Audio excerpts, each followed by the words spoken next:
Hello, welcome back to the Herbalife Nutrition Education Program. I'm Dr. Luigi Groton, Vice President of Nutrition Education. We've been talking about the importance of cellular nutrition. In this lesson, we'll offer some recommendations and tips to start a new regimen as soon as possible. You'll see that the benefits of regular eating do translate into more energy, less hunger, and more control over your eating. Remember, skipping breakfast and missing meals can actually contribute to weight gain and poor health.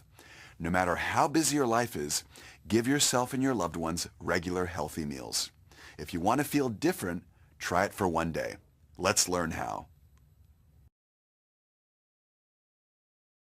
Welcome back to the Herbalife Nutrition Education Program.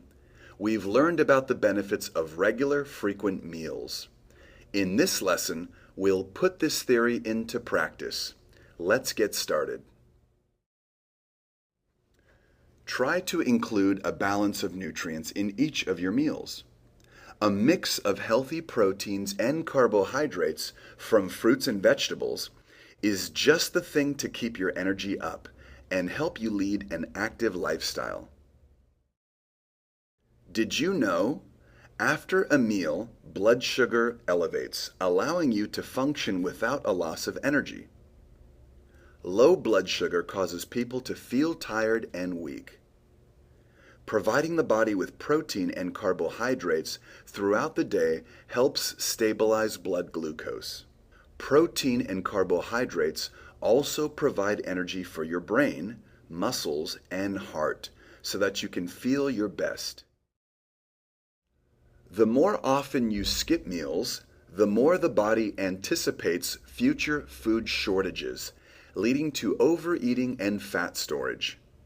It is important to pay attention to whether you are eating at regular times. If you're skipping meals, you may be overeating later, leading to weight gain.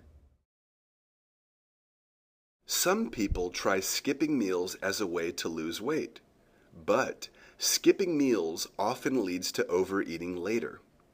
When you skip a meal, you end up getting overly hungry at your next meal, and you're much more likely to overeat.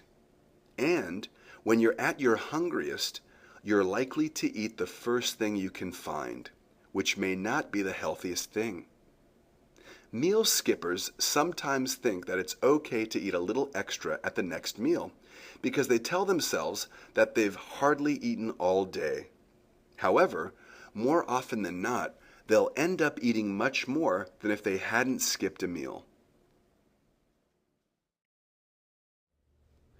There are other reasons to eat regularly. You're more likely to meet your nutritional needs. If you think about it, someone who skips one meal a day and doesn't snack needs to try to pack all of their day's nutritional needs into just 2 meals. That would take a lot of planning, and the meals would be pretty large. If you eat 3 meals a day and 1 or 2 snacks, that means you have 4 or 5 opportunities during the day to work in all your healthy foods. Also, there are some foods that we typically eat only at certain times of the day.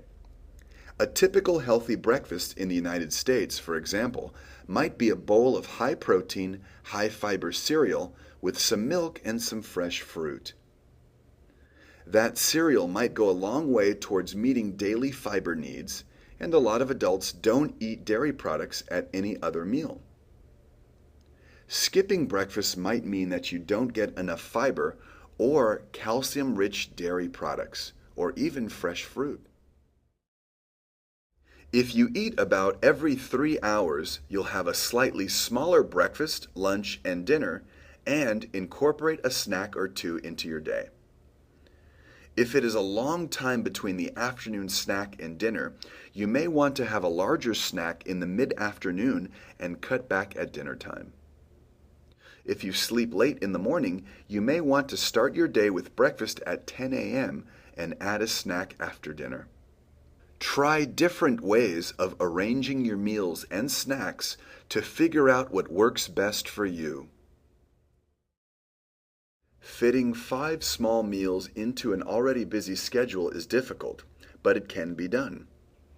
Plan a week's worth of meals at a time. Plan the actual time you will eat each meal. Remember, not every meal needs to be lavishly prepared. Schedule your meals 3 hours apart. This will help keep you energized and you'll never feel hungry. Make sure you have your meals for the next day planned out prior to going to bed. The first step in planning ahead is to plan as many of your meals in advance as you can. If you plan out your dinner meals, be sure to cook up extra portions that you can pack up in a storage container for tomorrow's lunch. When you put that portion aside, you'll be less likely to overeat at dinner time. On weekends, spend a little more time preparing some of your food for the week. For instance, you could cut up raw vegetables for snacks or wash your salad greens, then wrap them in a towel and store them in the refrigerator. And when you have more time to cook, make larger amounts of foods like soups and stews that you can freeze in individual portions. If you're having chicken for dinner, cook extra chicken breasts and then chill them. You can use the sliced meat for sandwiches or salads, or have a few slices with some whole grain crackers for a snack. You have things to do and places to go. Healthy food is not always available, so packing some to take with you is a smart choice. And because you're focusing on smaller meals, you'll find that they are more portable than larger ones. Taking snacks with you means you'll be less tempted by fast foods or high-calorie snack foods. Whole fruits, cut vegetables, and some nuts are all easy to carry with you. You can also pack protein snack bars or protein drink mixes that are quick to prepare and enjoy. Did you know? A 3-meal-a-day culture forces people to fight their natural rhythm by going from lunch to dinner. The unpleasant result is that when glucose levels decline around 4 p.m., most people get irritable and try to satisfy their natural hunger by grabbing the nearest food, usually high-fat, high-calorie snacks. These examples contain each of the 3 nutrients we mentioned earlier: protein, carbohydrates, and fiber, and can be easily incorporated into the diet. Apple slices with almond butter, non-fat yogurt and fruit, protein bars, low-fat cheese with whole wheat crackers, nutritional shakes. Instead of skipping meals, which can contribute to weight gain, break large meals into 5 smaller meals to eat throughout the day. Keep an eye on your total daily calories until it becomes a comfortable lifestyle change. In the past decades, portion sizes have increased. The average size of a dinner plate has increased from 9 inches to 14 inches in the United States. Eating more often means you will have to reduce the portions consumed at each meal. Eat no more than 2 handfuls at each meal, and use smaller plates to control portion sizes. Portion control is key to weight maintenance. If you are eating every few hours, your portions don't need to be large, since you'll be eating again in just a short time.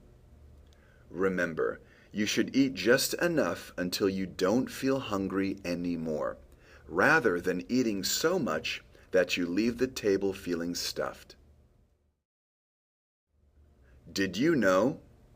The average fast food burger has 260 more calories today than it did 20 years ago. The portion sizes of so many foods have gotten much larger in the last 20 years or so, and we've come to expect larger servings whenever we eat. Most people will eat however much they are served, whether it's a lot or a little. So determining an appropriate portion really starts as soon as you put the food on your plate. Once it's there, you'll eat it. So get familiar with portion sizes and the calories of your portions to help you keep your calories under control. Eat small, healthy meals frequently to help keep your metabolism high, control your hunger, and help you control your weight.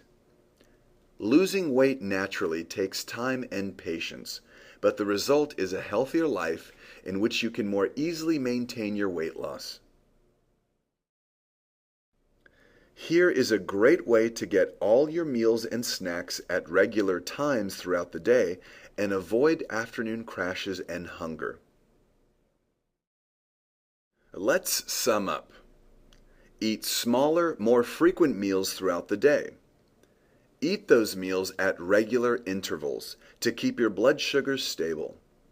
Incorporate shakes and protein bars to get the nutrients your body needs. Good work! You have completed another lesson in the Herbalife Nutrition Education Program. Next time, we'll review what we've learned. See you at the next meeting.